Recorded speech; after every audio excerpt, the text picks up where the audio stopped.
এই সুন্দর রঙ্গোলিটা আমি দিয়েছি, হ্যাঁ আমি দিয়েছি। প্রথমবার রঙ্গোলি দিয়েছি আর এত সুন্দর রঙ্গোলি দিয়েছি, মানে আমার নিজের উপর প্রাউড ফিল হচ্ছিল। আর এবার কালী পুজোতে বেরোনোর আগে প্রচুর পরিমাণে লাড্ডু ফাড্ডু বাড়িতেই খেয়ে বেরিয়েছি, ওটাই আমার ডিনার ছিল। লাড্ডু খেয়ে পেট ভরে গেছিলো। বেরোনোর আগে একটু নিজেকে শ্যুট করলাম, নিজের লুক খুব একটা বেশি সাজিনি, ভীষণ লাইট মেকআপ, খুবই কম সেজেছি, ছোট্ট একটা কানের দুল পরে একটা সিম্পল শাড়ি পরে আমি বেরিয়ে গেছিলাম। অত আমার এনার্জি নেই, অ্যাকচুয়ালি শরীর খারাপ ছিল, শরীর খারাপ থেকে সবে ঠিক হয়ে উঠেছি। আর এত পরিমাণে অ্যান্টিবায়োটিক্স খেয়েছি যে ভেতর থেকে প্রচণ্ড উইক ছিলাম, তাই জন্য সাজার কোনো ইচ্ছা ছিল না।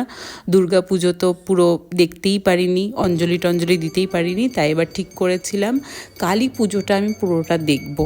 পুরো রাত জেগে কালী পুজো আমাকে দেখতে হবে, আমাকে মণ্ডপে থাকতে হবে, পুরো পুজোর যেই পজিটিভ ভাইবটা, ওই জিনিসটাকে আমাকে মানে উপভোগ করতে হবে। সেটা চেয়েছিলাম, সেটা হয়েছে। আর আমরা চলে এসেছিলাম প্রেনার বাড়ির কালী পুজোতে। খুব বড় করে কালী পুজো হয়, রাত 12টা থেকে স্টার্ট হয়েছে, সকাল 6টা অবধি চলেছে। আমরা সবাই সকাল 6টা অবধিই ছিলাম মণ্ডপে। আর আমি এবার কি হয়েছে, মানে চেয়ার থেকে উঠে প্রণাম করতে গেছি, প্রণাম করে চোখ বন্ধ করে প্রণাম করে জাস্ট বসতে গেছি, ঢাপাস করে পড়ে গেছি। পেছন দিকে কেউ চেয়ার সরিয়ে নিয়েছে বা কি আমিই নিজে সরিয়েছি আমি বুঝতে পারিনি, মানে ধাপাস করে পড়ে গেছি। আর কি এম্বারেসিং, সবার সামনে কেউ হাসিনি, বাট তাও একটা নিজের কেমন লাগে না। কেউ যদি ভিডিও করে রাখতো আমি এখানে চিপকে দিতাম।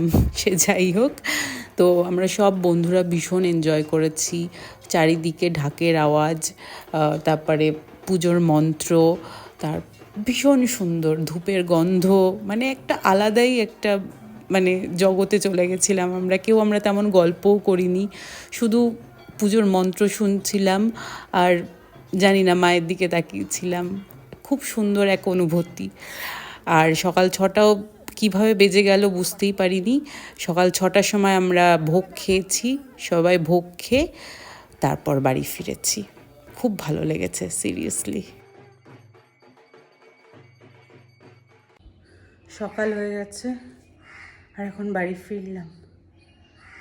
সারা রাত সকাল অবধি পুজো দেখলাম, অসাধারণ লাগলো সত্যি, মানে খুব ভালো লাগলো, খুব খুব খুব ভালো লাগলো। আর এখন চোখে আমার এত ঘুম, মানে এখন শুলে আমি ঘুম